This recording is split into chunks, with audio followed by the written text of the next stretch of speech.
Hi everyone, my name is McKenna Halligan. I am a sixth grade language arts teacher from E to the J Hayes Middle School. Today I'm here to talk a little bit more about Google Slides and how to use them better for distance learning. We're in this new era where the digital world is becoming a lot more normal for us, and especially with us having to teach our kids from a different location, we need to know as many resources as we possibly can in order to help better our students and find more collaborative and interactive and more engaging ways to include our students in our learning today. And so here's a basic table of contents of some things I'm going to go over. First is what can you expect? Also, what are some examples of how to use this? How do I create this? And how to contact me if you have any questions. So Google Slides is more than just a mode for information these days. Google Slides is easily manipulated to be used as a collaborative resource. So you can make worksheets for your kids. You can actually make your email signature for this out of Google Slides. You can have Hyperdocs, digital notebooks, card sorts, and a lot of different ways to use Google Slides to your advantage while we're working from home. I want to provide some examples from you. Now, some of these I have taken from Teachers Pay Teachers, some I've created myself, and some I've created through conversations with coworkers or people like you that have given me some inspiration. This is something I'm going to go into a little bit more. This is my curriculum for a writer's workshop in sixth grade and how I'd work it and how I add buttons so my kids can manipulate it easily into their homes. I have here, that's my email signature that I've created using Google Slides. This is a PDF that I've turned into a worksheet using Google Slides. This is from Teach, Create, Share. This is an activity I did with my kids where I had a digital puzzle piece where they looked at a puzzle, they were assigned something, it was collaborative for them. Here's an example of them starting their information to put into the puzzle where they have an image, they have a central idea, and they had supporting details to support it. So they're just interacting with work a little bit differently. You know, I like to have things in my classroom where people are working in groups, people are working in pairs, they're working into creating creative things. And so I'll try to do the same thing for distance learning. So I'm going to do the best I can to show you how I create some of these things, and we'll go from there.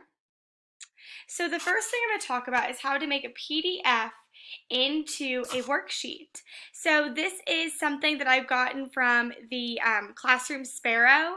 So I really like this. This is a breakout room, but my kids can't do this unless it is online these days. So if you wanted to make something into a PDF, into that worksheet, I'm going to show you how. So I have a MacBook computer. If you know how to screenshot using the clip snipper on something more like Windows, that's an option too, but I'm going to show you if this was a Mac. So here is a part of an essay that I would like to screenshot into a worksheet.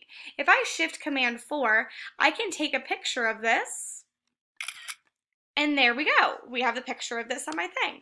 And so if I wanted to go here and I wanted to make a slide, I would get a new slide and I would think, okay, that is not going to fit the dimensions of my worksheet. So if I go to File, Page Setup, I'm going to do it like I would a paper. So 8.5,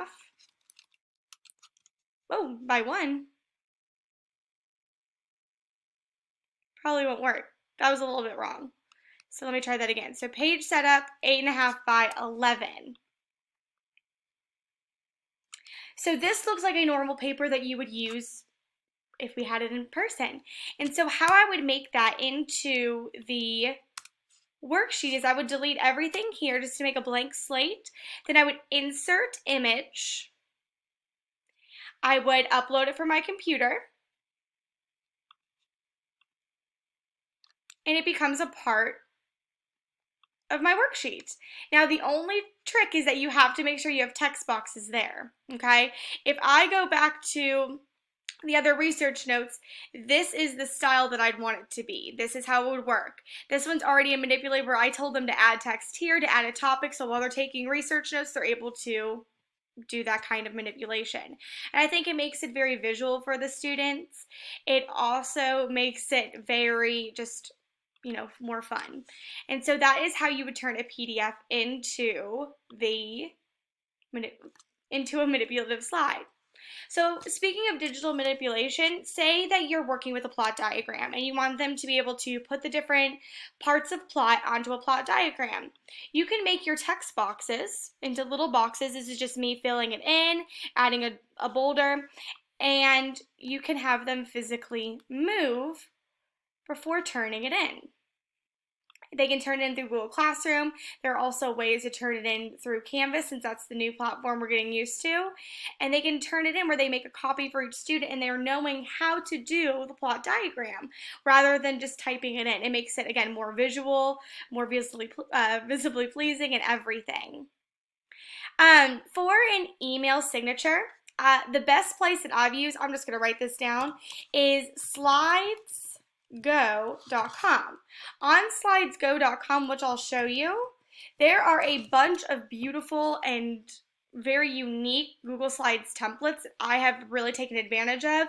There's education, there's popular, there's recent, and they are so easy just to download. So I'm like, okay, organizer for teachers. I can use as a Google Slide theme. And then what I've done is I've just changed my name, a little bit of my information, and I screenshotted it. And on my email, I made that into my signature. Now, the last thing of what I'm going to show you is my Hyperdoc. I'm accidentally trying to share it with you all. And what I'm really proud of this is that all I've done is created links into my work, okay? So I have a table of contents, and this is how I am doing the writing workshop with my kids. So for pre-writing, this is what it's going to look like. For publishing and all that, so they're writing a book. For revising and everything. So what I'm trying to do is show you that you can create links inside of your Google Slides in order for them to easily manipulate it back. Now that is something that I can go into further detail with, but with time, I don't want to take up too much of it, and I know that a lot of times you know how to do this stuff, it's just seeing it in person.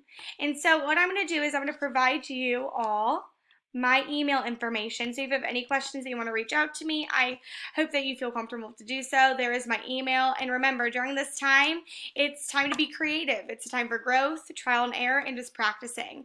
And so your kids know that whatever you're doing the best for them. Thank you guys so much, and I hope you learn a lot during these distance learning videos.